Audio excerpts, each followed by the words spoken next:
Hello. I made it. I made it on time. Okay, I'm 1 minute behind. All right, but welcome everybody. Welcome to another Retainer Designer live stream. I hope y'all are all doing good out there. I don't know. Maybe I need to check my audio here. Oh yeah, I'm really loud. I don't like hearing myself that loud. But anyway, today on this live stream, we're doing a Quad-helix. I think I've done one before. I don't know if I've done one on a 3D printed model before. But I did one the other day. I got two that I got to finish today, so I thought I would do one. Let me mute this because I can hear myself. Hopefully everything is sounding good on y'all's end. But today we are working on this model, if I can get this centered. I'm going to try my hardest to capture the welding process. I don't know if I can do it. What I need is like a capture card in my microscope thingy over here. But I do have another camera view here that I'm hoping will capture it. I zoom in on that. We'll see. We'll see. I don't know. But anyway, hope everyone's doing good out there. And it's another Friday live stream. So this is fun. So let's get started. Again, today is a Quad-helix on a 3D printed model. If you're wondering why it's blue, it's a funny story. No, it's not funny. I ran out of resin. And I found this in a cabinet. So this is draft resin version 1. So if anybody out there is a Formlabs 3D printer user, that's what I use, is a Formlabs, and I use this is draft version 1. So the gray is a version 2. Draft version 1 was blue, and it's a really pretty blue, but it hurts my eyes to bend on, so we'll see how this goes. Anyway, so draft 2 is gray. It's a little easier on the eyes to work on. But I found this in a cabinet, and the manufacture date was 2019. So this resin is pre-COVID, so I thought, you know what, let's try it. And I can only print in like 1 micron layer or whatever. So you can see it's got these rough topographical map look on here.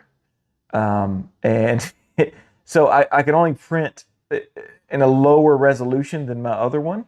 Let me see if I can grab a model real quick of draft 2. Oh, this kind of looks like the same.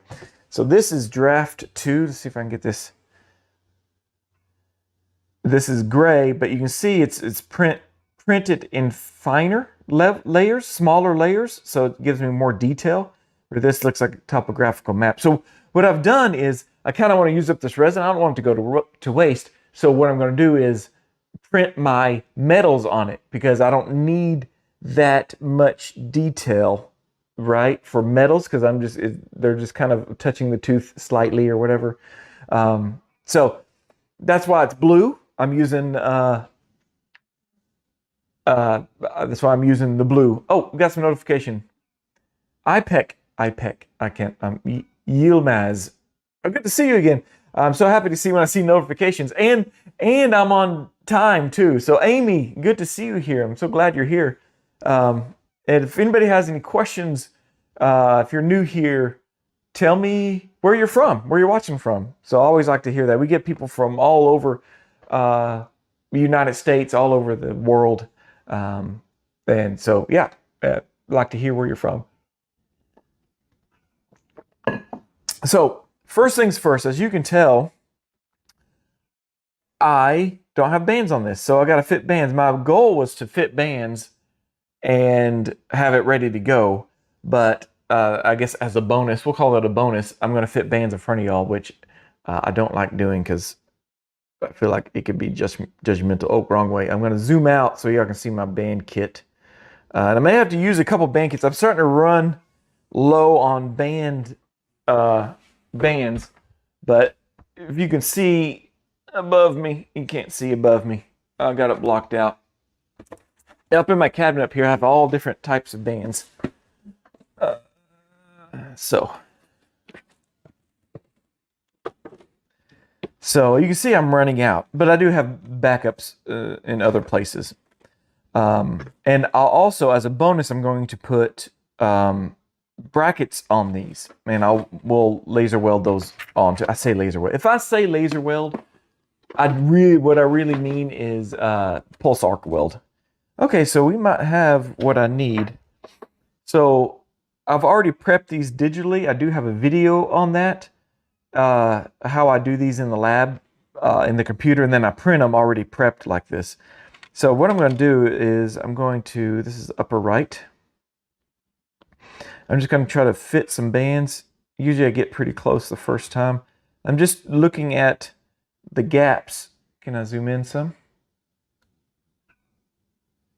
Without screwing things up? Zooming in. Get in there. Zoom in. All right. So I'm kind of looking at gaps, and it looks like I might have the right size for this. I'm going to make sure I have size 21. I do in both sides. So sometimes what you can do is also, go down a size, go up a size. So if you think you found the right size, go down one size, confirm that it's too small. See, I'm seeing some of the crown. Can I get this in the view? Right, I'm going to turn my hat around. I keep hitting it. So if you can see, I'm seeing some of the crown right here. Let me see if I can get that up right. You probably can't see as very well. But you can see, yeah, there you go. You see some of the tooth there. So some of these bands will actually stretch depending on the thickness of the bands. So I'm going to go back to 21. And I have a band pusher here I got from a friend. She was closing down her ortho department, and she gave me a whole bunch of bands and things. See, I'm not getting that all the way down like I like. So I'm going to go up one size, like I told you I was going to do. And fitting these bands, sometimes it's hard. Yeah, I think that's the right size. And it's safer to go up one size. So when in doubt, go a little bit bigger. So if you can't decide, choose the bigger size. Because the doctors can always fit a little bit bigger band, but if the band's too small, it won't fit at all. And so they can usually make a little bit bigger band actually work. But again, if you get too loose, it has a tendency to not be retentive enough in the mouth. So that was a 22. I do like that. So let's go and choose 22. In general, most molars are the same size, left and right. Yeah, that's fitting on nicely. I need to show you this other one. The difference in the molars. See, I pushed that too low right there. Let me get a knife. Here we go. I'm just going to pull this up just a bit. Some things you want to keep in mind when you're fitting bands. This mesial marginal ridge right here, let me mark it in black. Right here. Let me zoom in a bit.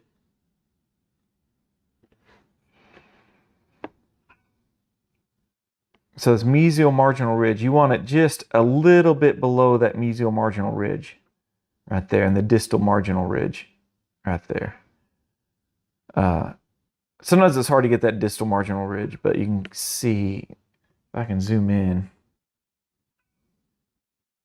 Focus, baby. There we go. So you can kind of see the tooth is at a slant, it's here and it's slanted back like that. So it's, you got to make sure your band goes that direction too. One thing to also think about is if the molars are kicked out, meaning they are like, now you can't even see my pen. There we go.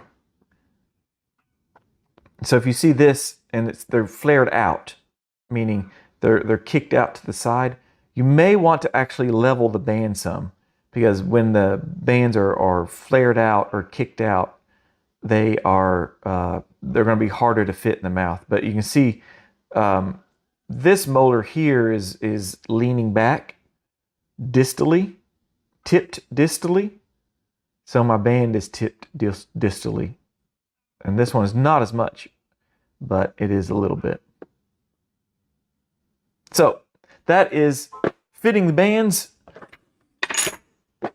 One thing you do need to do with fitting bands is write down the sizes. So if you are wrong, and the doctor comes back and she says, hey, these are too small, you can look back on your notes and go, hey, okay, I used band size 22, so let me go up a size or up 2 sizes. Or if they're too big, you can go down 2 sizes. You know where to start. So here is that other one I was talking about. You can see the molars are very almost submerged. I don't like fitting bands. I like the doctor to fit bands and then send them to me. Then I know they fit 100% of the time. But with digital, it gets kind of hard. And that's where I like the 3D printed metal bands. But you can see where we had to trim. Oh, there's a little piece of fuzz. Where we had to trim back here on this one, I don't like. My son trimmed this. So he didn't give enough room. The gums were probably on top of the tooth. So I'm going to have to oversize it a little bit because we don't know what's under the gums as lab techs. So that's the bad thing. Oh, you're from Jordan. Oh, very cool. I actually went to lab school with a guy named Bahat. He was awesome. He's actually a dentist about an hour from me now. So we went to lab school together. And I think he grew up in Jordan. And so the bands without loop. I don't know. Yeah, these, if you're talking about the bracket, what I call the bracket or the tube, yeah, we're going to add those in a little bit. You did not say in a video a while back that the doctor usually fits bands and sends them to you on the model. I would love that. They don't all do that. I would love doctors to fit bands and then send them back to me. Now, when on scans like this, on scans they have to actually physically ship you the band, whereas they can just email you the scan to print, if that makes sense. But yeah, I would prefer them fitting the band, sending them, and I do have a few doctors that do that. They send in the scan, and then they're close enough. We go pick up the bands, and then we fit them on there, and we know they fit 100%. We know they fit 100% because they've already been fit in the patient's mouth. But this one, where I've got to size them, I got to kind of predict how big that tooth is, depending on how much is being shown on the clinical crown. Yeah, it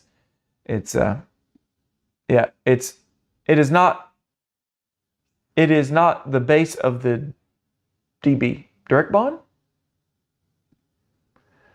I might have to clarify what you mean on that. But yeah, we are putting brackets on, if that's what that means.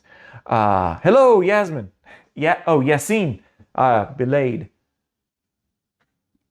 But yeah, we are. This is the other one, and chose this one because it's better for fitting the bands. I got a lot more of the tooth showing up on the crown.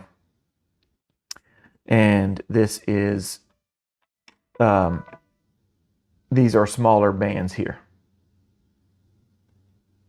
And the tooth the tooth could be as big as this one, but we don't know because the gums are around it. So I got to be careful fitting this one. But maybe I'll do a longer video or something. Where am I going with this?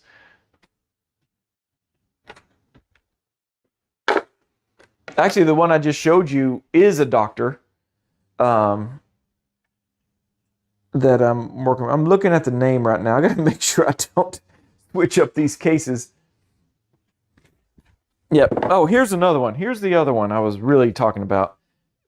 I'm probably going to have to use like pedo bands to fit on here. See how small those are? Those are just tiny molars. So pedo bands are like primary tooth bands, and I got a little kit of those, and I think I'm going to use those for this one because these are super tiny bands. Yeah. So we'll see how that turns out. Make sure I'm putting these in the right case pan. Okay. So let's get to bending. One thing I am going to do is I'm going to slightly tack the band. Once I get it fit, you know, and it's below the mesial marginal and distal marginal ridge. Sometimes the distal marginal ridge you can't. I notice sometimes I get bands from doctors and the band's actually folded over onto the occlusal of the tooth because I think they just can't get that band. It's going to be too much of it at an angle because you got to think of path of insertion when you're doing this, because these two are going to be tied together after we're done. But with a quad helix, you've got a little bit of flexibility, which is good. So I am going to just add a little bit of sticky wax here and here, and that's going to keep the band from floating around on me. Like so. So I just put a little dot here and here.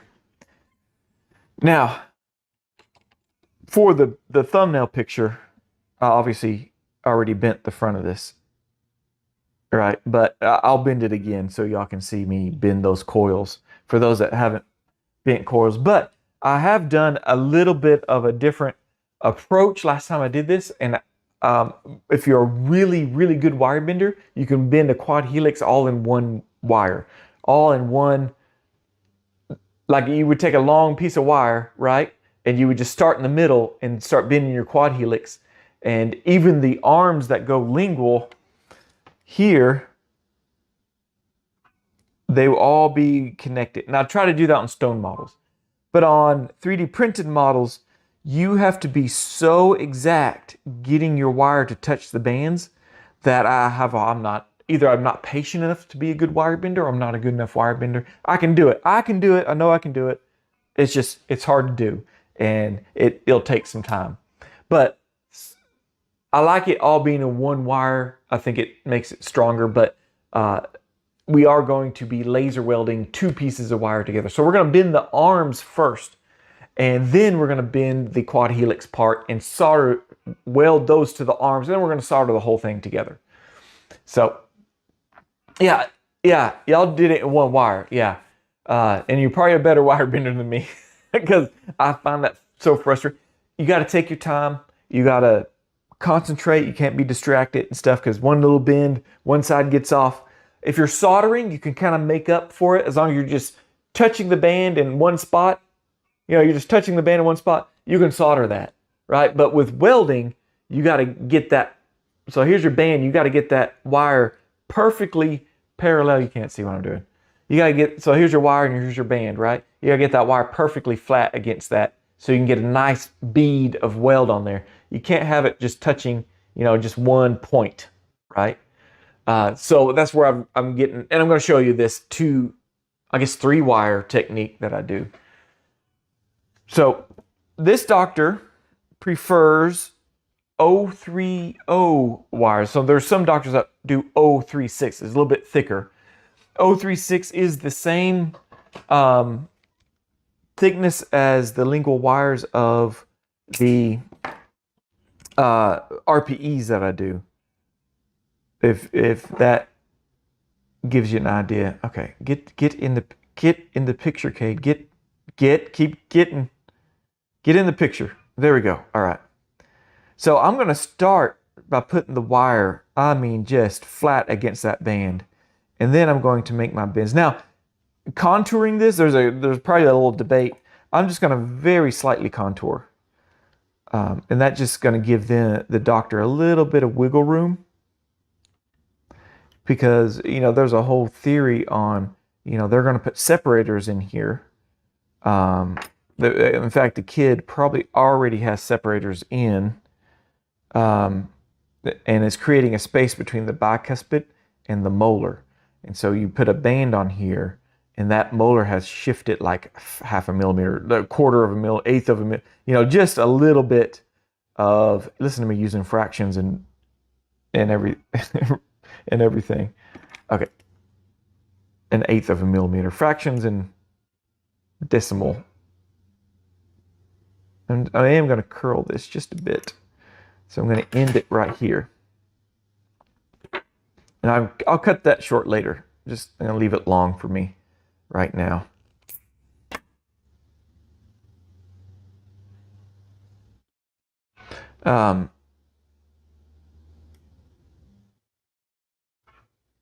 So now, you know, I'm barely touching that other tooth. There are some different theories on this. You got to work with what your doctor wants. He or she may want all the teeth to touch. They may want it contoured. If you're doing it all in one wire, it is easier just to do a straight wire lingual and do it that way. So so you can see now the way the band is. It's tilted distal, right? So then my wire comes in, it looks like it's pointing up.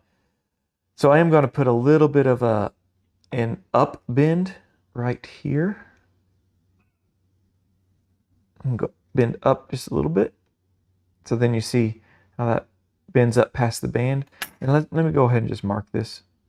And then I'm going to put a down bend, and that should get it level.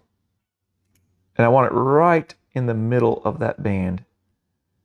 And of course, it all depends on where your gums were. So you got to keep an eye out for if your molar's submerged under the gums, you got to remember that.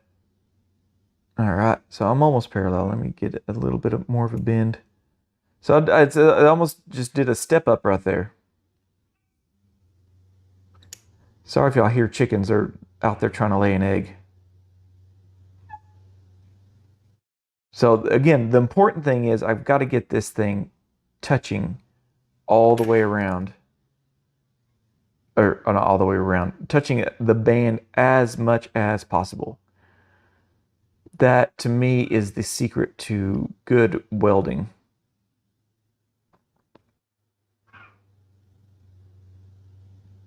So now I'm going to just put a little bit of dot of sticky wax to hold that wire in place. And then we're going to bend the other side.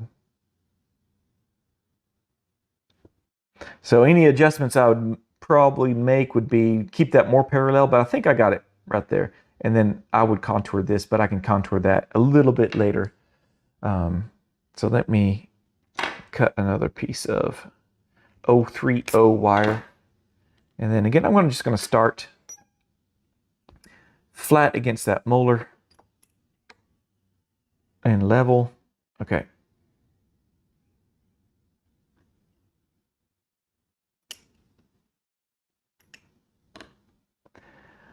And I'm kind of blending in that little step down or step up to that molar. Because the molar seems a little higher. Yeah. Oh, I'm out of the picture. There we go.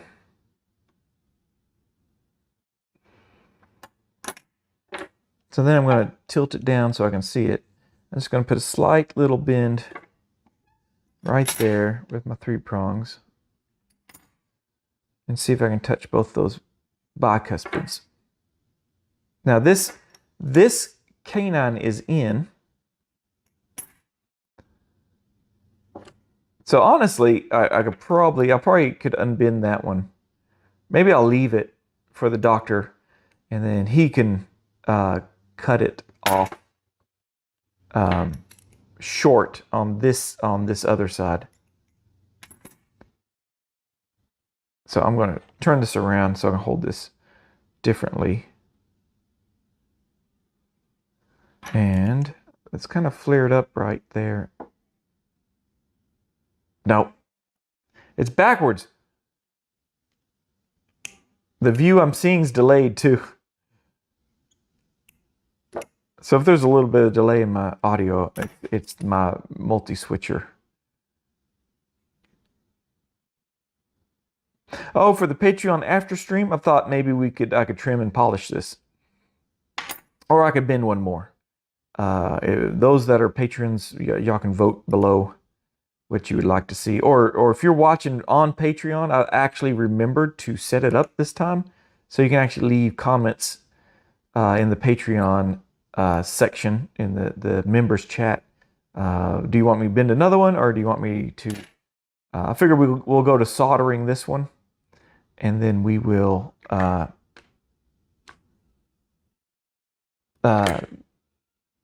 finish and polish it. And I think I can do most of it here at the table.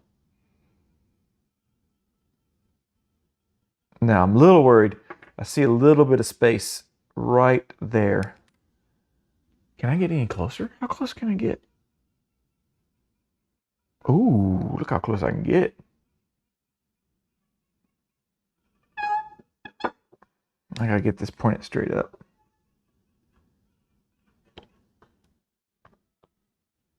And you can't see that at all. Hang in there, guys. I'm coming. Here we go. Here we go. All right. So I have these touching as much as the lingual of the tooth, all the way across the band, all the way to from the mesial to distal, front to the back. This one, I see a little bit of space, but I think I'm touching right here to here. But I see a little space in there, but I think I can get that. All right, so here's the moment of truth. Let me switch over to this camera. And in fact, I was actually going to try and do, I'm going to try to move this camera over too. See if I can zoom in on my weight. I see, he almost said laser welder. I don't want y'all to call me out on that. So again, if I say laser welder, there we go. And I'm trying to,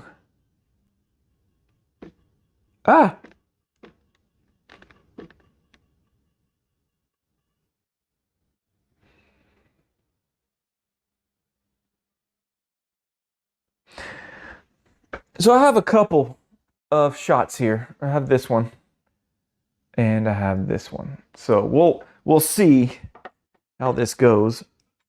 I just knocked that off. If y'all want, you can actually sorry, I'm gluing this back on, and I thought, you know what, let me adjust this, see if I can do a little bit of adjustment.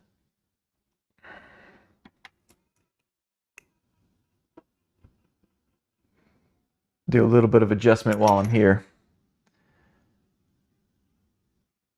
There we go.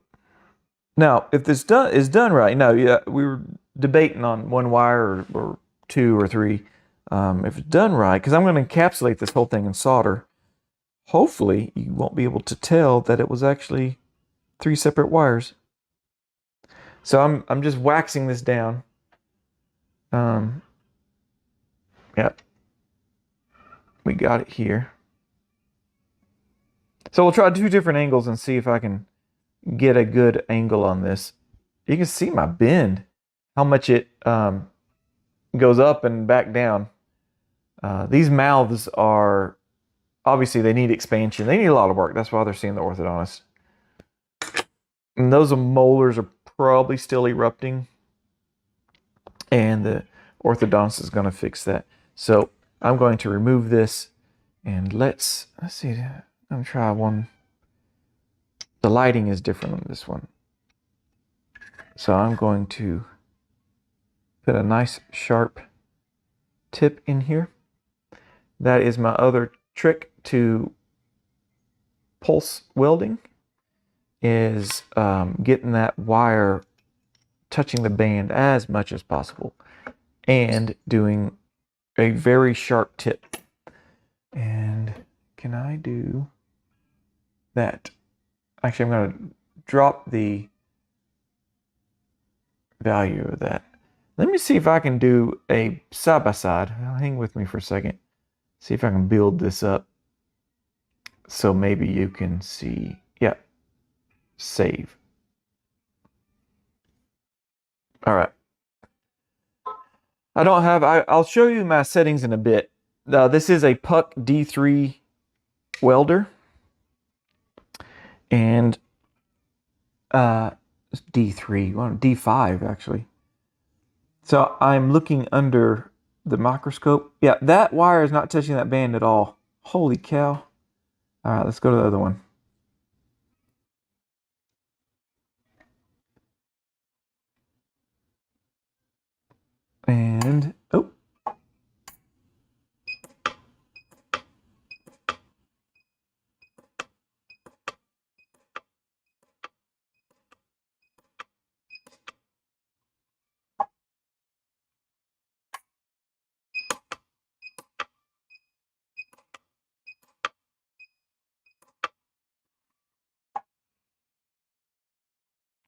All right, so let's do this.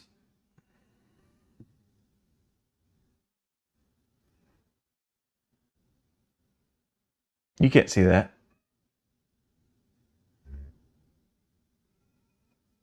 It's probably not enough light. Well, let me swing this back around.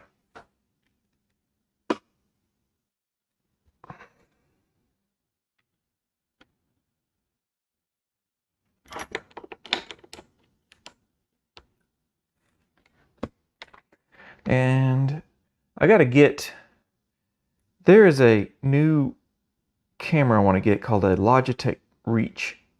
Saving up my money for it. The Patreons are probably going to end up going. Come on. Why is this being... So anyway, the Logitech Reach should be a better system and easier to move around and stuff. Right now I'm using a DSLR. So if I hold this up, you should be able to see my weld.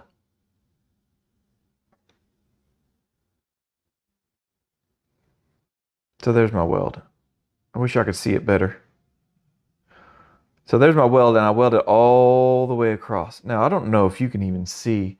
I could see it under the microscope, but that wire is not touching that band at all. Now, with solder, you can just fill in the whole thing, right? But that one, so what I'm going to do is I'm going to press and hold. I'm going to heat up my wax. And press and hold that against the band. That way I know I have, for sure, have contact. I'm gonna let that wax cool. See, now it shifted on me. I gotta raise that back up. Maybe that's what I'm dealing with here.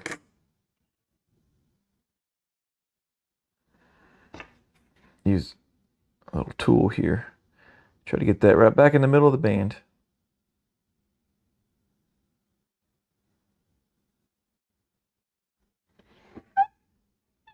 Yeah, there we go. Yeah, I think that's touching the band now. Okay, let's go over here. See if we can get a weld on it.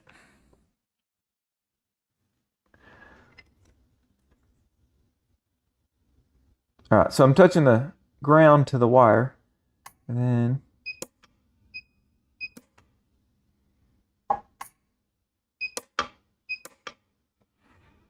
oh, my argon gas, I didn't turn it on. I was like, why do these welds look so ugly? So this system uses a TIG, it's a TIG welding, so it uses argon gas as a shielding gas, so to prevent oxidation, because it pretty much turns this metal into plasma, which then burns the oxygen around it, which then, you know, tarnishes it.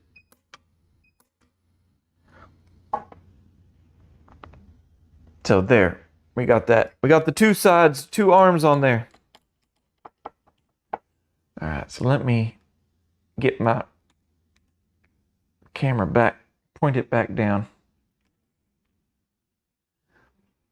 So we got the two welds on, and I just have a one weld going down and one weld, so I don't have it on the other side because I can't.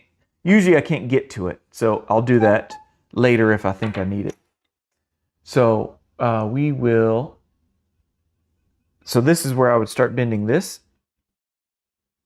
But like I told you, I have not. I'll rebend this one. Let me get some so you can see what I did. If y'all haven't, many of y'all have done these loops. This is really not beginner stuff, honestly. Here we go. So I'm going to take my full wire.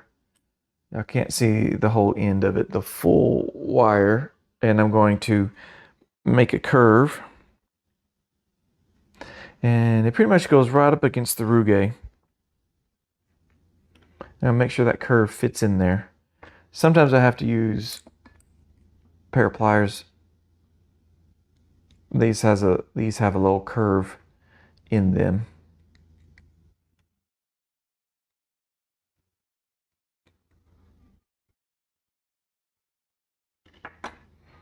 All right. So now I mark where my two helices are going. My helical coils, I'm going to mark there and there. So pretty much the corners.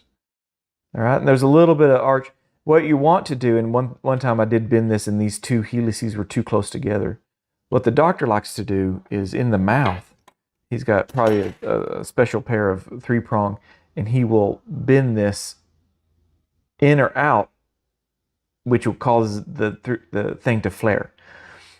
So I got to give him enough room to be able to get a pair of pliers in there between the two helices. So let me move that out of the way. And I like to use these pliers. They have a little bit of slots, serrations right here. I'm going to put it right on there. I'm going to go 2 serrations down, 2 notches down. And then I'm going to make sure I keep it parallel with my pliers, perpendicular. My pliers are perpendicular to the wire. And then I'm just going to wrap it around. I go under.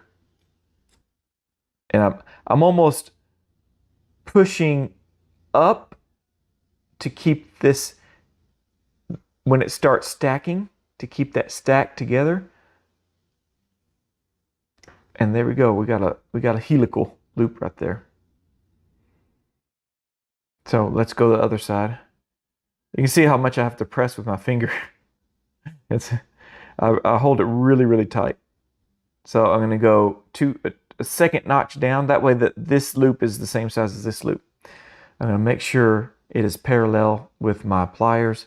And again, remember, if you go under on the other one, go under on this one. I guess you can go on top. But again, I like to give the doctor access to that wire with pliers when it's in the mouth, and they can actually activate that bond, what am I saying? They can activate that Quad-helix while it's in the mouth.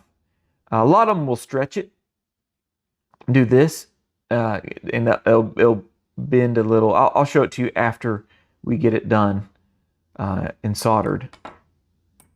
How they'll activate it out of the mouth and then glue it in. So now, put it in there. Now, if you want to mark it, where you're going to hit it every single time, that helps. In the roof of the mouth. Let's see, do I need to go back? Yes. So I'm going to try to get these wires to go alongside the mouth here.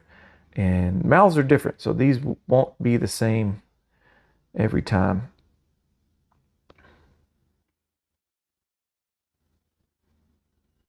And so let me mark this. So I want my loop to be, I don't know, what is that, 1 centimeter away from here. So I'm just going to put a little circle here. I like it to be on the distal. A lot of doctors will like it back here behind the molar, and I've seen them. It's a pretty cool design. The wire will go all the way here and then go into a loop and then curve into here, which is a cool design too. But just years I've been doing it this way. So I'm going to keep it on the same level as my mark here, about 1 centimeter down. And again, I'm going like the distal, the distal of the, oh, you can't see that. So the distal of the molar is going to be the back of the loop. Again, on this side, distal of the molar is going to be the back of the loop. So if I draw this a little bit here, I'm glad this marker's working on this model. I didn't even think about that.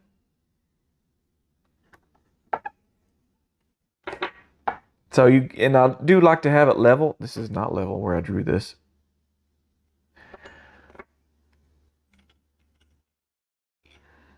So I'm going to put a little curve in here.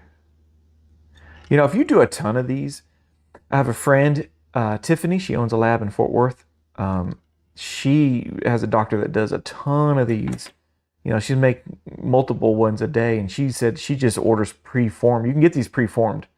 But if you don't make them enough, it may not be worth the expense to keep keep them in stock. So it's good to know how to bend these. I got a loop. One's pointing down, one's pointing up. So I'm going to kind of adjust that. Let's see if I can get that to fix. Yeah. So I'd start with one side. I'm going to mark it at that distal where I drew down, distal of the molar. So I'm going to mark it there. Yeah, make sure you hold it in the same spot. Okay. So this one, I'm actually going to put my pliers just to the inside. Again, I'm going to do the second notch down, whatever y'all decide to do. Some doctors like big loops and some don't. Now, there's a little debate on how you want to do this. I tend to just do it against the gums, but you can bend it. Well, let me show you. So at this point right here, you got to decide which side you're going to go on. So do you want it to go on this side of this main wire, this side, or this side? So you're looking at it top down. Ease of use, I just go on the outside. I used to go on the inside, but then you're fighting yourself to get that bend to go around. So I just make a 90 with that loop. Like that. So let's go back. And I got that loop. Now I can just lay this over. You see how I need to just lay this over? I can say that all I want. Y'all may not know what I'm talking about. So I'm just going to take this, right, and grab it. I'm going to grab this here, and I'm going to twist opposite directions. And that should help lay that over a little bit. And then do a little bit more. There we go. See, now I'm touching that wire. So let me go to the other side before I get too distracted with that one. Again, this is where I got to watch myself, because if I'm not holding this in the same spot, I made a little bit of an adjustment there. Again, I'm going to mark this distal. Again, these mouths, they need ortho treatment. They're not all going to be symmetrical. So don't beat yourself up if these quad helixes aren't perfectly symmetrical. So one thing I do like to do is don't bend that all the way. So I'm bending the back of the loop there. All right, so I just kind of want to see if I can get it symmetrical across there. If I put it on the ground here,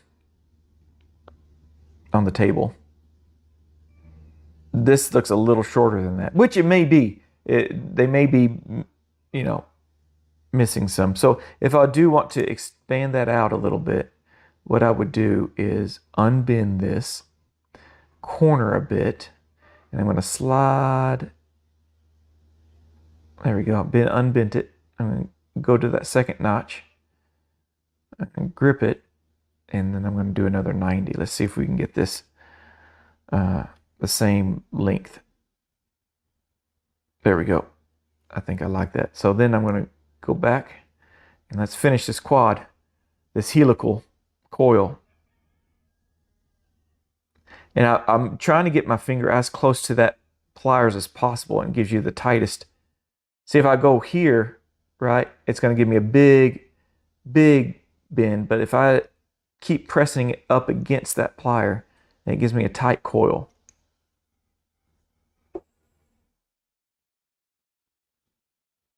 There we go. And then we're going to bend it out. Now, you could spend some time contouring this wire right here if you want to. I think I'll do just a little bit, because I think I bent this in a bit. There we go. I'm going to contour just a bit. And I just got my big 3 prongs here. And then I'm just going to stretch it out a bit. Then I'll get my contouring. So I don't know if you can see. The loop exit is at a different angle than this loop exit. So I'm going to taper this in a little bit. See if I can match it. There we go. Now, when I go to expand it, now this looks long. I did that. I should have done that first. Now this looks kind of long. It's a little past my mark. Well, it's actually on my mark. Let me lay it over a bit. You can do this with your hands too. Yeah, I'm going to tighten this loop up, and how I do that is just go back into forming that loop like this, and I'm going to curl the loop into itself. All right, so then that makes, see how sharp that angle is now? See, it was 90, it was straight 90, and now it's in because I rolled this loop toward itself, or toward the front. And so then I just grab the back of the loop like that, both sides of the loop, and I push it, and it makes it 90. So let's do this. This is where it gets tricky. This is where, you know, if you're doing this in one wire, I can still do this in one wire if I wanted to. But you saw how much I fought trying to get that weld on there. So now I'm just kind of doing a little adjustment, stretching it out, laying this wire over. And you can do a little bit of contouring, which is probably a good idea. I'm just doing a little bit of 3-prong. You can probably see the contour.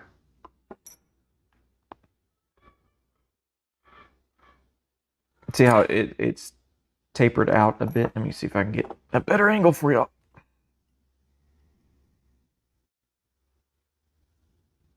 There we go.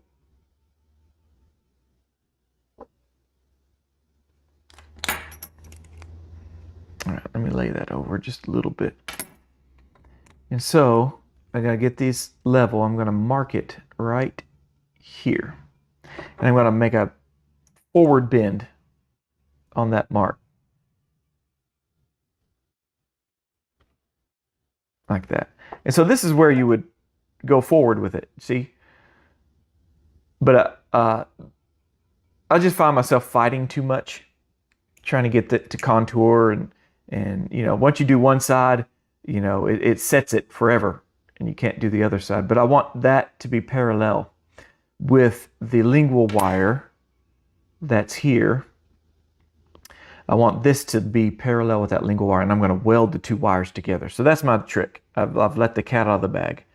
I'm going to weld these two wires together, and in essence, they'll become one wire again. So yeah, theoretically, I don't like that. Let me go up 90.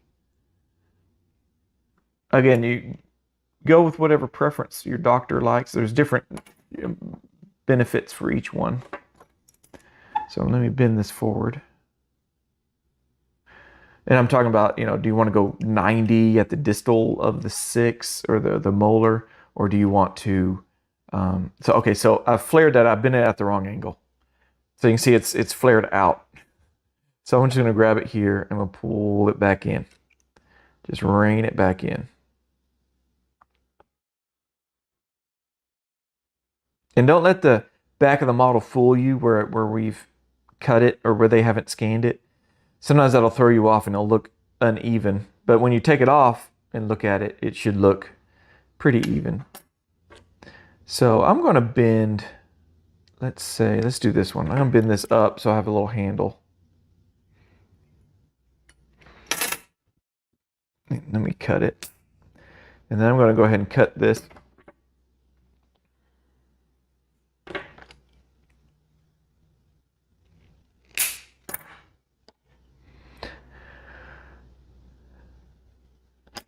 So now I'm just going to make sure that these are touching. I need some 3 prongs.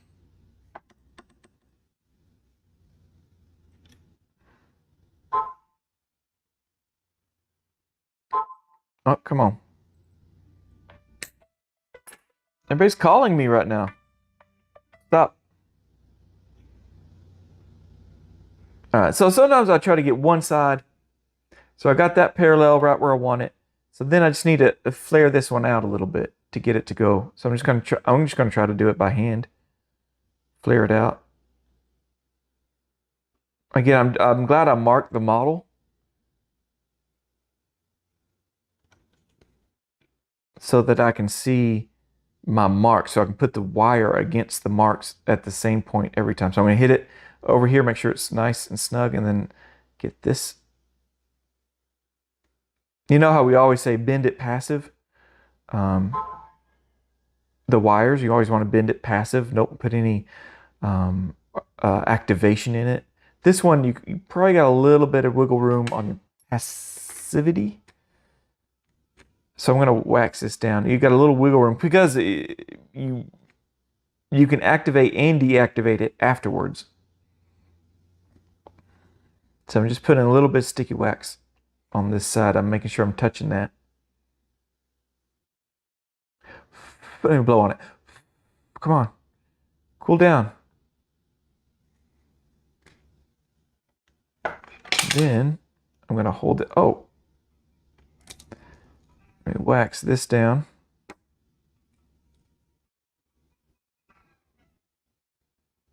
So I'm holding this against here.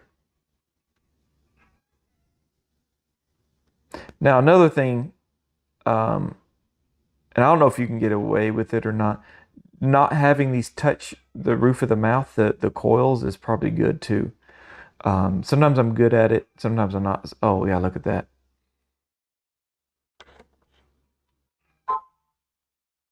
So I'm just making sure. So I'm not touching it right there. That's cool.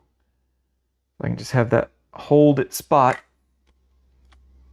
I'm gonna put some more wax. Just holding it down. You can also use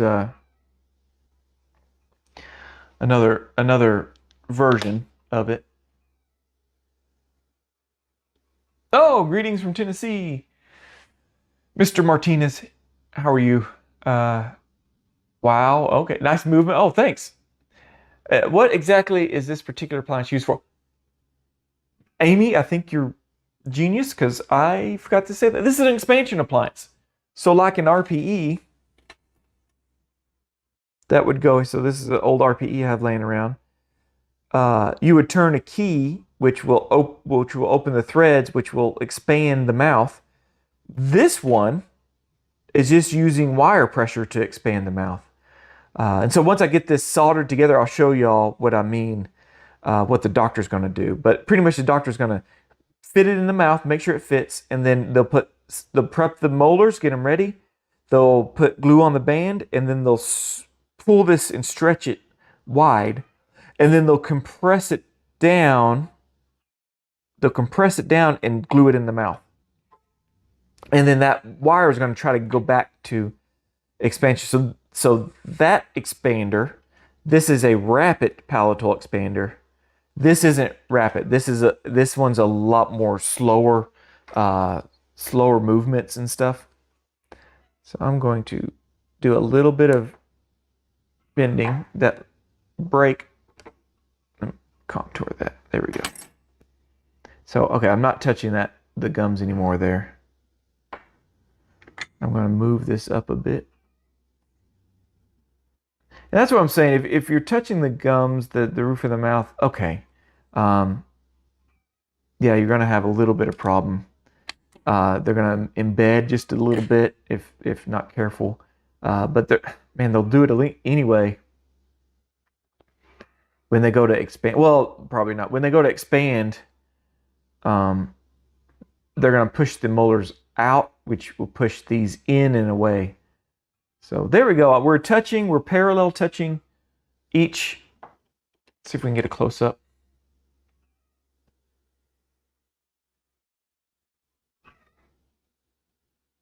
I hate that there's a delay. So I'm going to just weld the Quad-helix part to the lingual arm part right here. And then over here, same thing.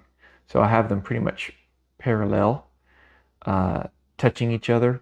So it makes it for an easier bend. So let's switch cameras. And I'm going to bump this up a bit. Bump the juice. You old timers that watch know what I'm talking about. I'm just going to hold this against here. And Actually, I could probably do a really good weld on this. Turn it up to the highest.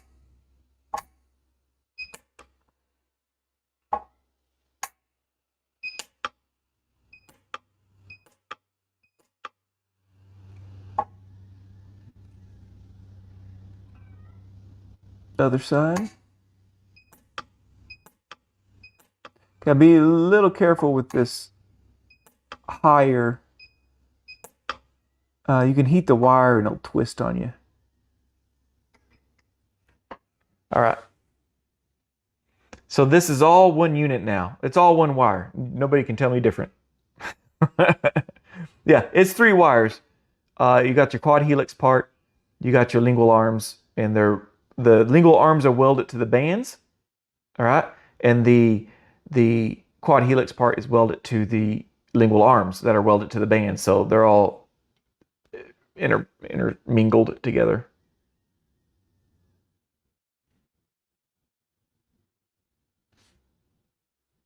Okay, y'all didn't see any of that. So that's good because it was all out of focus anyway. I'm trying to get it in the frame, but everything's backwards and my brain can't figure it out. Okay, so the lingual arms are welded to the bands, right? And then the quad-helix arms are welded to the lingual arms. So they're all one unit in there. It's hard to weld 2 things to a band at once. It takes some pretty good wire bending. Okay, so now, I believe IPEC? Sorry if I'm saying that wrong. I believe you mentioned something about the buckle tubes. So I have some buckle tubes over here. I just have a bunch of them here. And these have headgear tubes on them. That's what I use default wise for these. I don't even know if they're going to get braces yet. Sometimes they just do expansion, but I'll do these. I think the bands he used to send me used to have headgear tubes on them. So meaning this circular tube here. Can you focus? Yeah, there we go. So this circular tube is headgear tube. And then you'll see a square tube, square hole is for the arch wire. So it's kind of a bracket thing. It's got a hook on it. And so that hook always goes points gingival distal.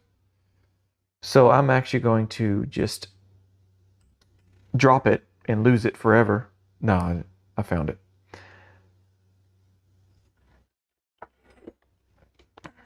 So I have it in my grounding clip here, and I'm gonna find, this is the side over here. Yeah. I'm gonna double check, make sure it's on the right side, the correct side, I mean. Yeah, there we go. And I'm just gonna hold it against there. Now there's a couple things I can do. I could tack weld it. Do I have everything, or I can just go straight into laser welding it? So I'm gonna get a brand new tip. And so these things are used, I just turn it around. And usually there's a sharp, I sharpen both ends of these. So when I need a sharp tip, I just turn the electrode around. Okay. Actually, I didn't show y'all this, but I'm going to cut that little extra piece of wire off that I bent upwards for a handle. All right, everybody close their eyes. I don't want to knock anybody's eyes out. There we go. Okay, let's put this bracket tube on. We're doing this side over here. I just got to make sure I'm doing the right side. It does get tricky. So I'm just going to hold it against here and get it level. Make sure y'all can see this. And I'm going to tack weld it. Nope, nope, nope, nope, nope. Always check your settings on your... I was about to blow a big old fat hole in this band because I had all the power up from luting those two wires together. Anytime you're going against a band, low power. Okay, I got that on there. So now I'm just going to tack weld it around in different spots.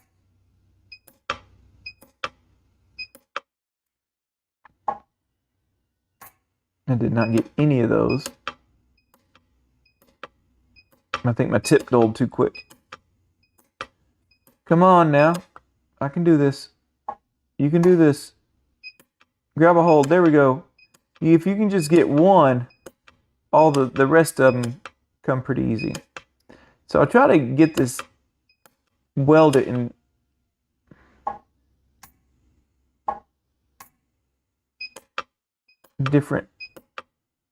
four different parts. So the four corners pretty much. And I think that allows it to be, I don't know if y'all can see that or not. Let me see if I can get my other camera going. Point it over there.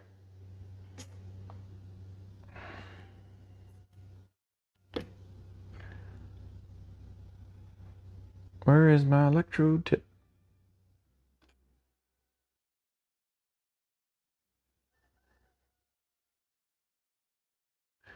And point it this way. Y'all don't know what I'm doing, do y'all?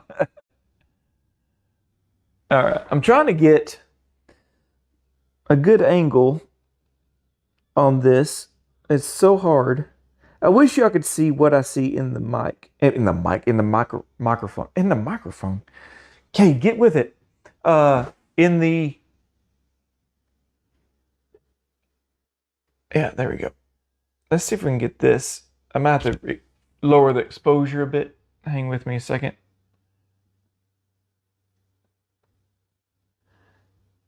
Because I do need a lot of light to do this. But yeah, I don't want to blow y'all's eyeballs out. Let's see if I have that side by side. So whichever one works best for y'all.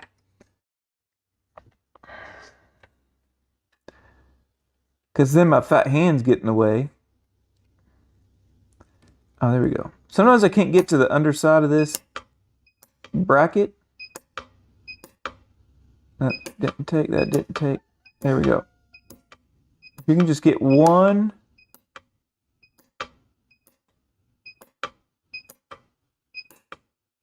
Let's go.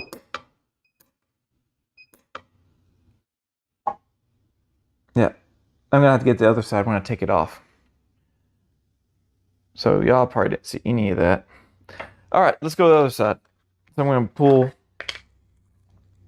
a little bit from my little container of brackets, clamp it on here.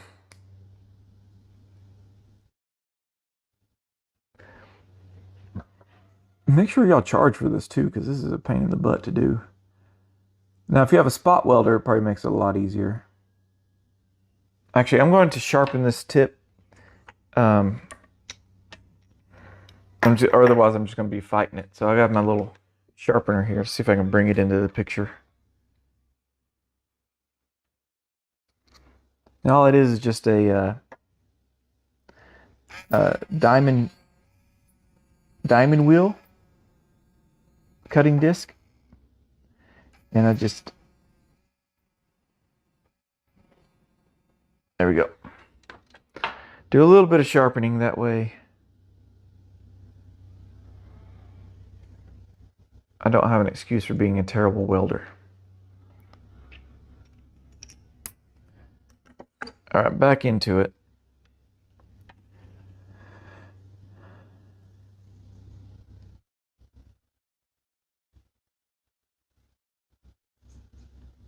I'm just trying to make sure I got it placed correctly. I have to be careful I don't touch the electrode. There we go. I don't touch. Once I get one tack on there, I can unclamp it. Because you don't want to touch the electrode to your grounding clamp here. The big sparks. All right. I'm getting there.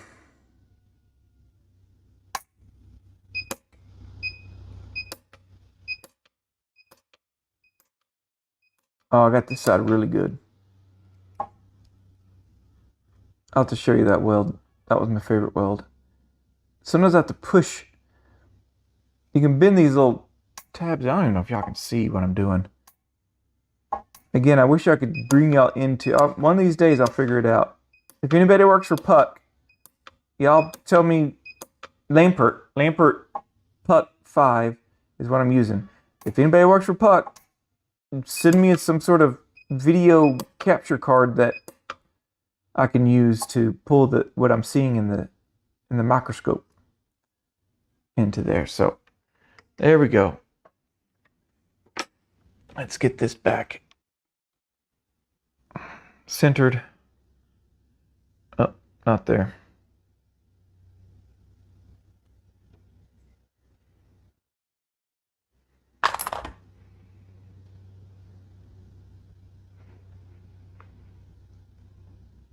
Okay, so I have it welded here. Oh yeah, you can kind of see that. This one was my favorite weld right here. I got that whole back end of that. But usually, again, I try to do all four corners. And that's what you usually do with a spot welder is spot weld those four corners. So let's take this off and solder it. But I may take it off and then I'm doing this the wrong way.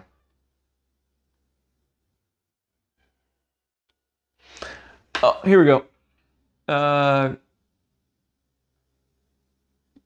Oh, Quad-helix. Yes, that's what I'm making today. Quad-helix. What causes the doctor to use this appliance over the rapid expanders? Do they do more time to allow for expansion when using this particular device? Yes. Sometimes slow and consistent is better than rapid.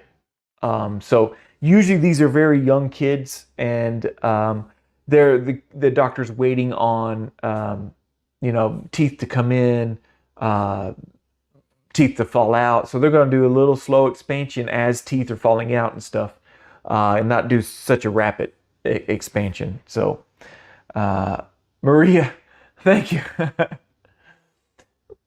What is more better, bending or soldering? Oof, I don't know. I like soldering. We'll do a little bit of soldering in just a minute. So I'll let y'all decide if y'all like the bending or the soldering. So now time to take this off. So that's what I love about the sticky wax. It just fractures when you put a nice little torque on there. And you'll have to do it. Remember those little tacks we did on the bands?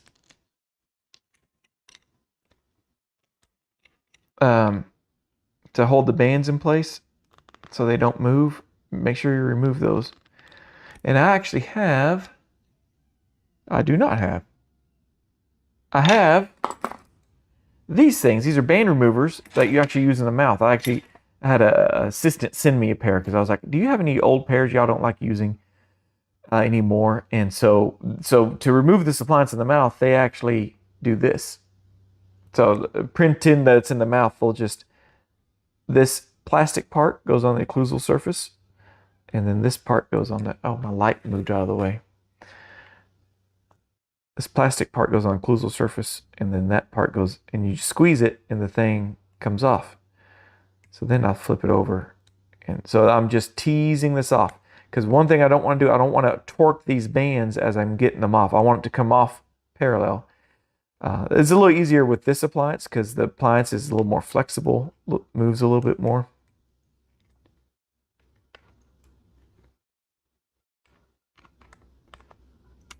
There we go.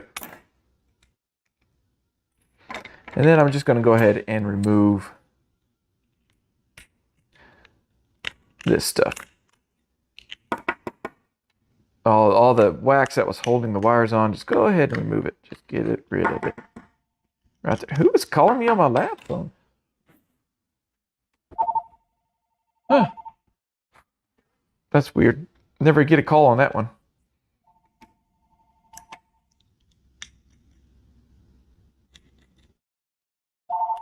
So I'm just removing the wax from here. It just fractures off. In fact, let me go turn on the steamer while I'm thinking about it, because after we get done soldering, I want to steam off the heat shield. All right, so here's our appliance. What I'm going to do is now that I can flip it over, I'm going to put a little bead of a little weld on the underside of those brackets. And you could do it on the underside of the wire joint here also if you want to. It just gives it extra strength, but once we get some solder on there, it's going to be good. So let's switch. Oh, I think my electrode sunk in there a little bit. Let me go ahead and flip it over to this side. I'm going to tighten it down. I didn't tighten it enough last time. And I'm just going to see if I can get a few tacks. Oh, perfect. Yeah, I feel better about that.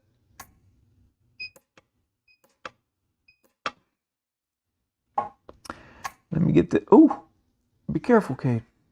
I got the underside of that side already. One thing I have to do sometimes, I'm going to clamp this on here. I got to take some pliers. Let me get these. Then I'll have to squish it down because for some reason it's the bracket, the tang on it is flared off. So I'm actually just trying to, there we go. Yeah.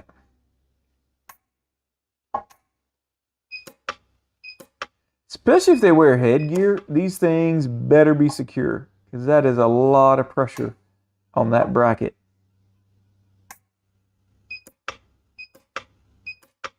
Nice, I feel better. I feel so much better about that. All right. I think I can get this now.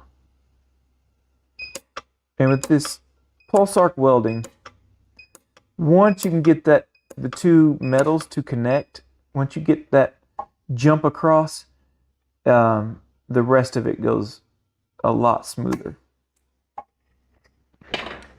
So if I can hold this in a certain spot where y'all can see it.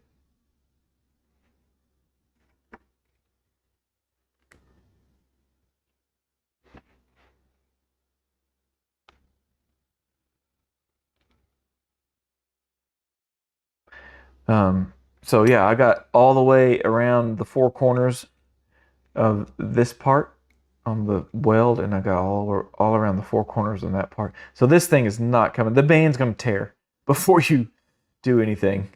So now we're done welding. I'm going to show you my settings. So those that have Lamperts, you can see what settings I did. I have to brighten that. Okay, so why are you leaning over like that? Okay, so I have it on stainless steel. Of course, there's a lot of the chromium cobalt, high gold. But mainly in the ortho, we use stainless steel. For any wire to the band, I use this, what looks like a labial bow. So any wire that goes to a band, I use that. And then wire to wire, I use these two. Like if it's RPE wire to wire, I use that one.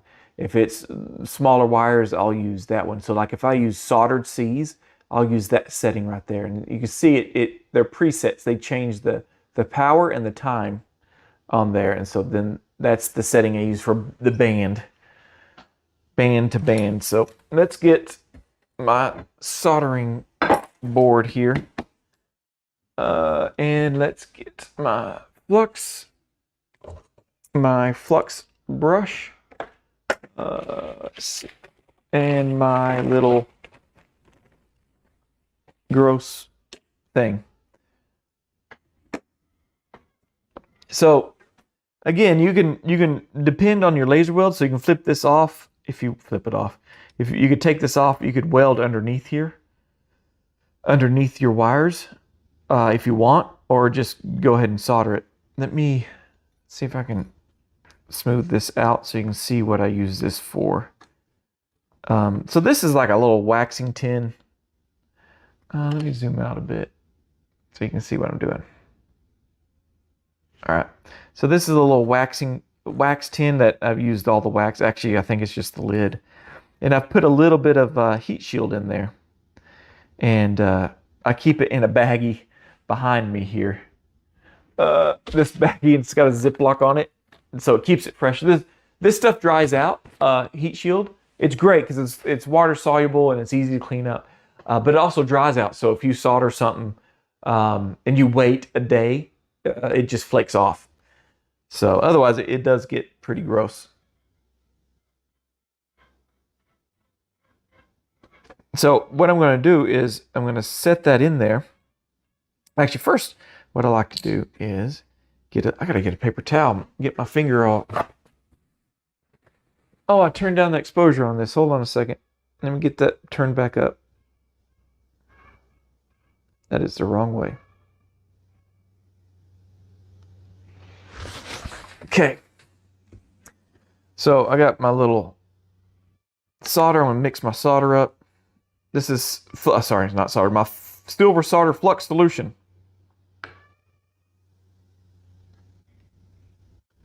And I just paint the band and the wire. Everywhere you paint this stuff, everywhere you want the solder to go, and do not paint it where you don't want the solder to go. For instance, don't paint the inside of the band.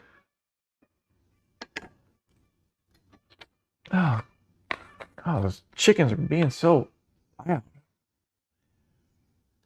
So then I'm just going to push this in because I want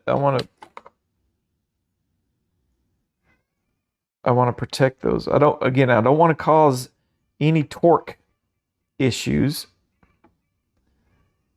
And I'm just going to sink those in there. And heck, you can cover them up with your finger so they don't exist anymore.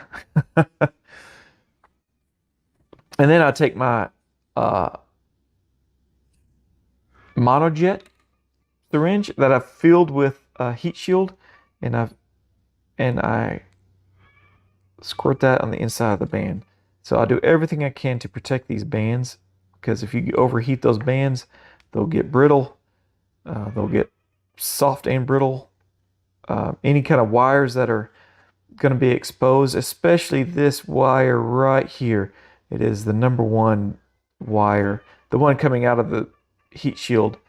If you want to protect it, also cover it with solder. Solder brings down the BTUs of the heat. So the flux brings down this white flux brings down the BTUs of the flame. So if you can't put heat shield on that wire right there, oh, you can't see this, can you? All right, I'm zooming in, Kate, zooming in.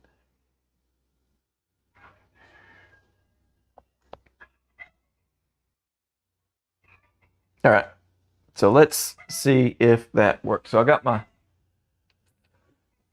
micro blazer torch. Let me turn this on. I'm going to turn the light off. And then I'm just going to, and you can tell I like using a lot of heat shield. I like protecting the wires. I don't want to do all this and then ruin the wire by, you know.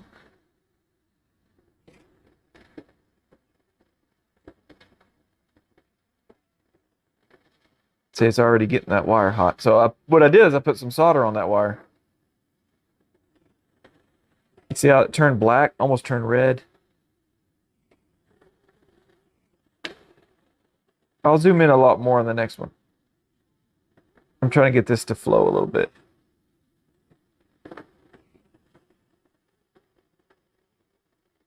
There we go. Let's just turn it around because I'm right-handed. And heck, let's just zoom in. Let's see if I can get some sort of warm light in here.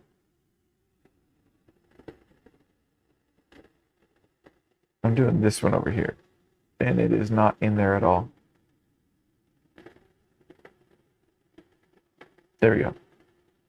Oh, it's this one. It's upside down too. That's why I'm having a hard time. It's this one I'm working on. And so what I was trying to show you is this wire that's coming out that goes down into the helix. It's covered right now, but that wire going into the solder joint, that's usually the wire that breaks on these quad helixes because they got overheated during soldering. And I'm just moving that flame around, trying to melt down that flux to a clear liquid. Once it turns clear, I'll start adding my solder. And then I'm just dancing the flame around, trying to get that solder to smooth out.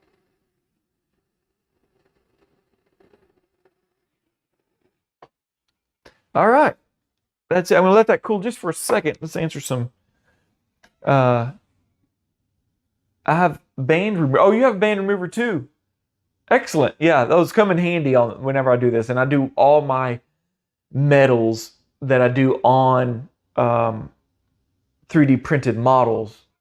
I use that band remover, so pretty much I'm tacking everything together, but I'm welding it too, so it's pretty strong. And then I just take them off. I'll put them on my little soldering bench here, and I'll just put a little bit of solder on there. So probably spam. I don't know what's that mean. Wonder where Pete is. Right, where is Pete today? I hear the hens. Oh, I see Pete out there. He's not crowing. Hey, Pete! Oh, he heard me. Yeah, he's out there. I don't know if you can see him.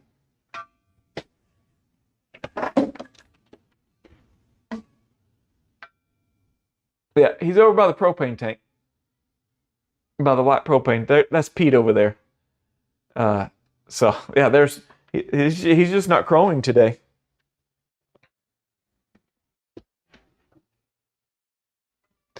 All right, whoop. That isn't the right thing. So what I'm going to do is I'm going to take this out. I'm going to go clean it up so we can see the final product. And then what we'll do is we're over, aren't we? Yeah. Oh man, we are over. All right, give me a second, and I will be right back. I'm going to clean this up. Yeah, the good thing about this stuff, it's water soluble, so it cleans up pretty good. And I just stabbed myself with it. Ouch. Watch your ears. I'm going to turn the steamer on.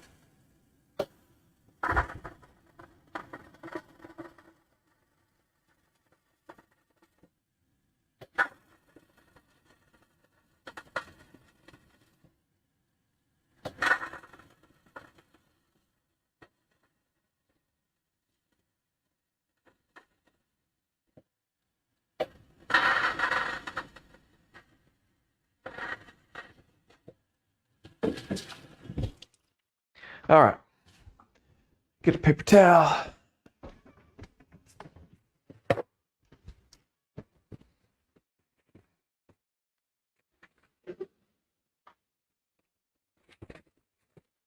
Let me move my soldering thing here.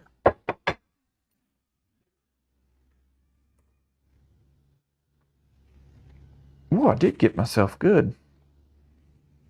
Twice? That's not fair. All right, so I'm going to keep that wrapped around my finger. If y'all work in a lab, y'all know what I'm talking about.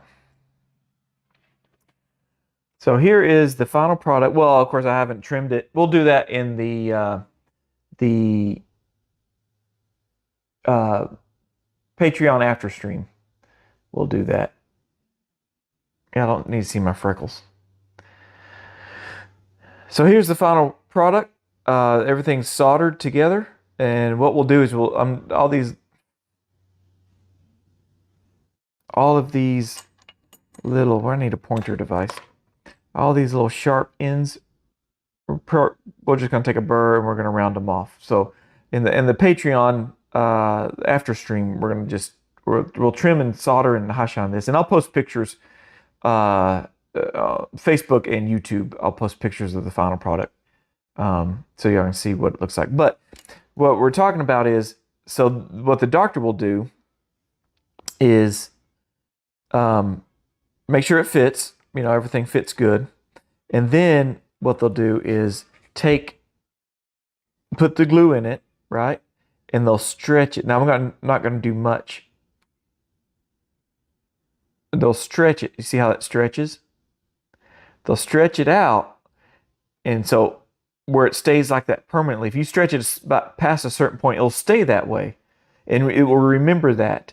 And then when they go to put it in the mouth, you see how much, so they can kind of tell how much they're going to expand. Like a half a tooth is what that's going to do.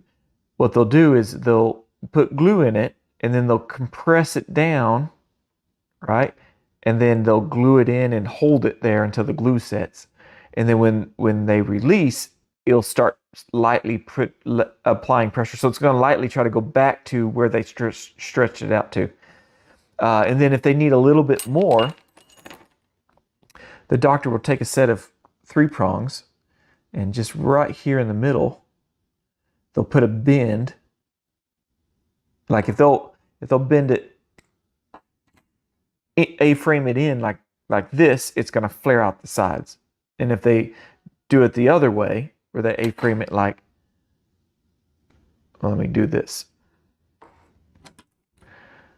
This is a good example. So this is the one I had previously bent. Just get in the picture, Cade. There we go.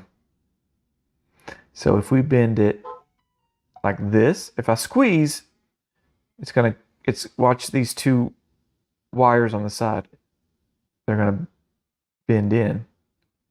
So then if he goes like this, flips the 3 prongs around, and he puts a bend this way, it expands it.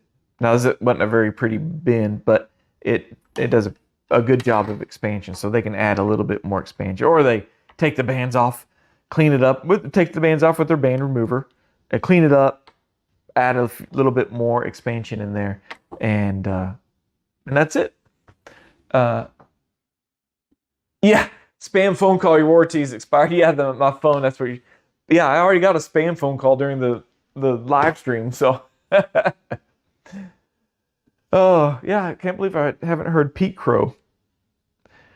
But anyway,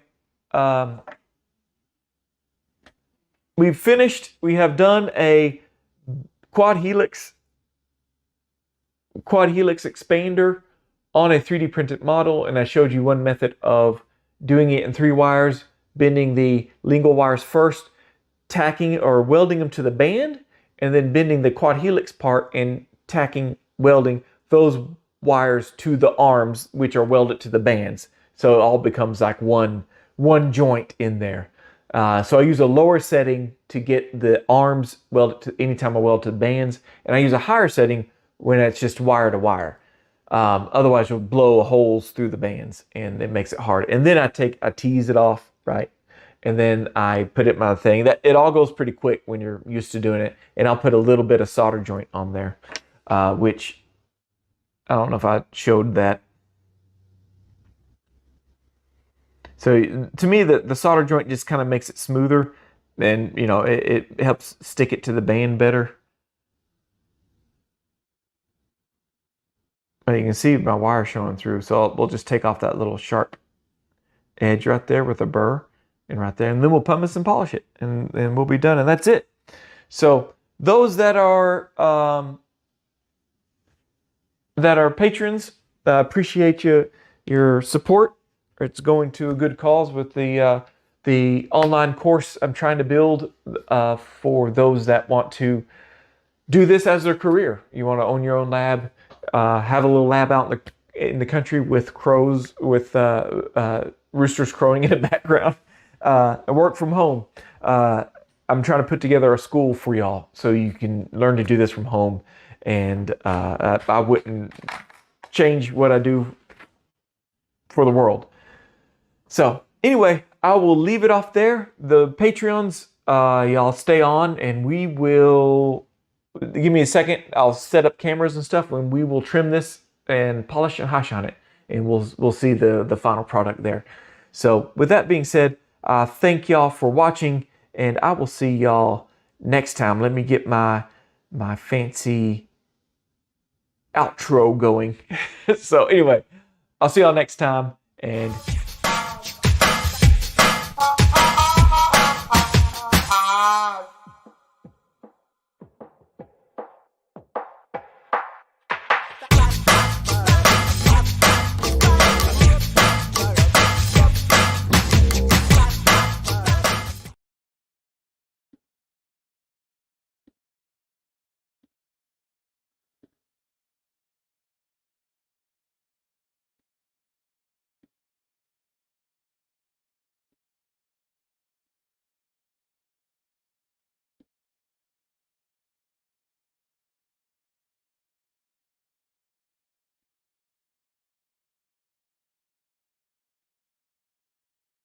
okay. I have turned off all the other live streams. So it is just me and you, patrons. Let me go over there, make sure it is going. Sorry if there is a echo, but let me, hopefully I have enough.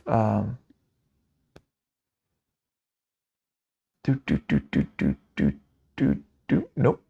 Nope. Here we go. Yep. I think it's going. Are we going? Yep, we're going. Okay, I see myself.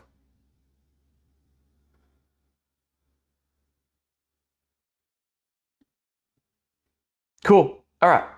So now that we got just the patrons watching, we are going to trim this. All right. I wonder if I can do most of it from here, so I don't have to go move cameras over to the box. While I'm doing this, let's see if I can warm up this view a little bit. Let's see, white balance. Let's see. There we go. Now I get to see the behind the scenes stuff. So I have a white wheel. This is a Mizzy heatless wheel.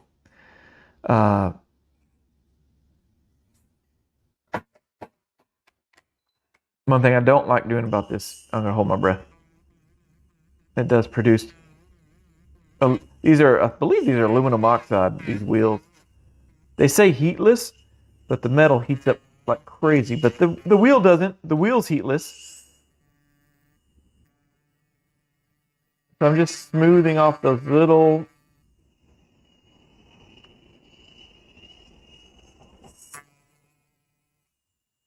things. Those little nubs, those little ends of the wires that didn't get covered with solder. If you're good enough with your wire bending and your soldering, you really can save yourself some time on this part. And you gotta be careful doing this to the wire. You don't want to hit this too much against the wire, because it'll cut into the wire pretty quick. So I'm actually going to use a fine burr. This is a red stripe. It's an acrylic burr, but it's a fine-toothed acrylic burr. And I'm going to smooth it off. Just do a little smoothing.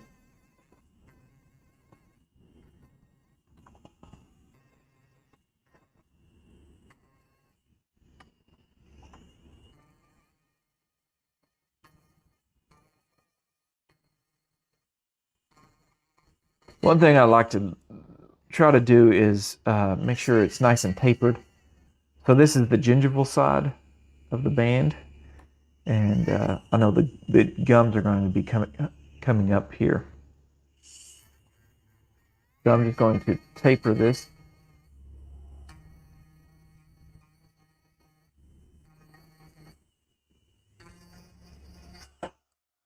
There we go.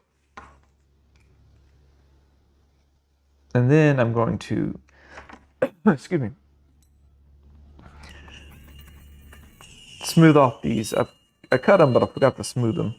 And I actually have a rubber wheel here that's great for that.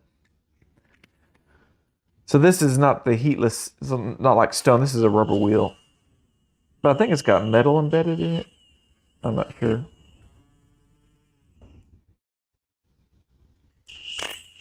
Let me cut that short. That is bent up a little bit. There we go.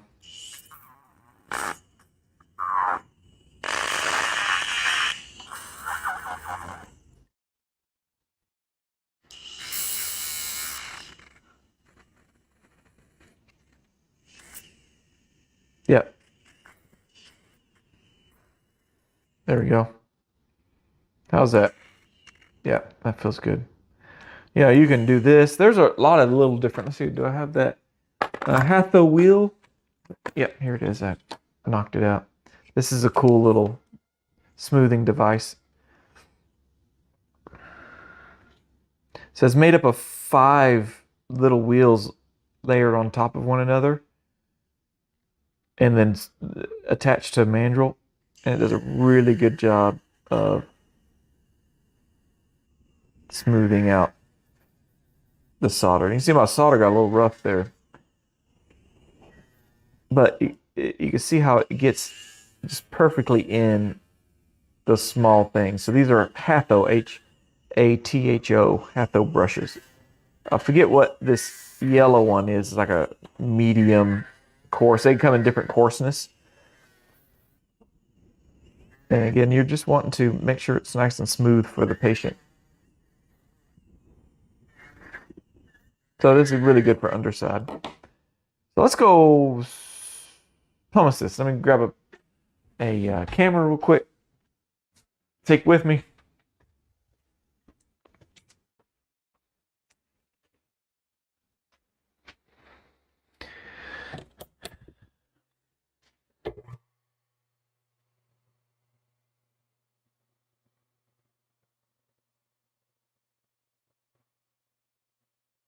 I'm just moving the camera around, so bear with me a second.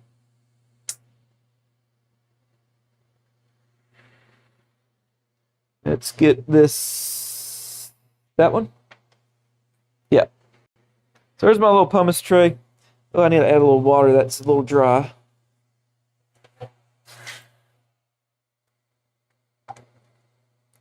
Let's put a little water in there. Yeah, get it. I like mine to be pasty. So I already got it running, so I'm just going to thread this on, or let it thread itself. There we go. And this doesn't take long. I'm just kind of doing that solder joint a little bit. And this will take all the little scratches out from the burr and from the Mizzy heatless wheel. And make it really nice and shiny. So doing the other side. And maybe I need to make a couple videos for the school, the online course, you know, where you can high shine with a pumice, or you can high shine with just different types of burrs and bristle brushes and things like that.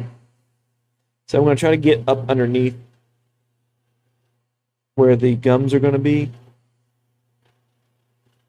And that way that's nice and smooth. Try not to get it to where it catches food and stuff. But I'm going to... Oh, there's Pete right there out the window. Hey, Pete! You know, steam this.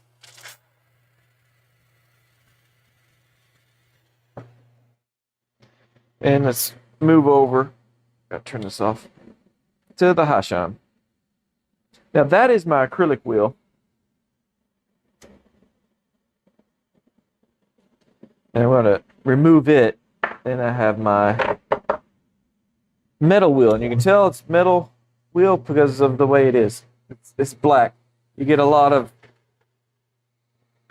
black tarnish on these metal high shine wheels. So we separate them out. I mean, I guess you could use the same wheel if you want for metals and acrylics. But I tend to like to separate the wheels. I don't like to get black stuff on the plastic, on the acrylic. Okay, so the high shine, I'm just going to try to high shine everything.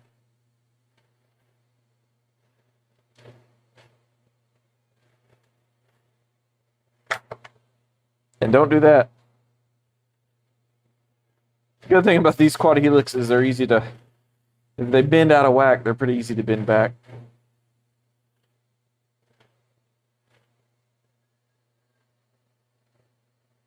There we go. So I'm going to stick this in the ultrasonic, let it. Well, no, let's end this with this in my hand. Usually I'd put it in the ultrasonic and let it clean a little bit, but let's switch.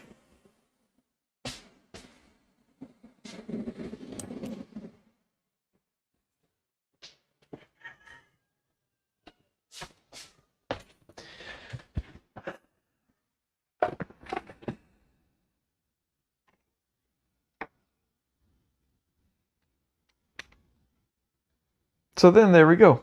Now, one thing I would do before QC, I just would make sure that, you know, see this kind of flared out a little bit. Right? Why can I not get this? It's delayed, and that's what's throwing me off. I make a movement.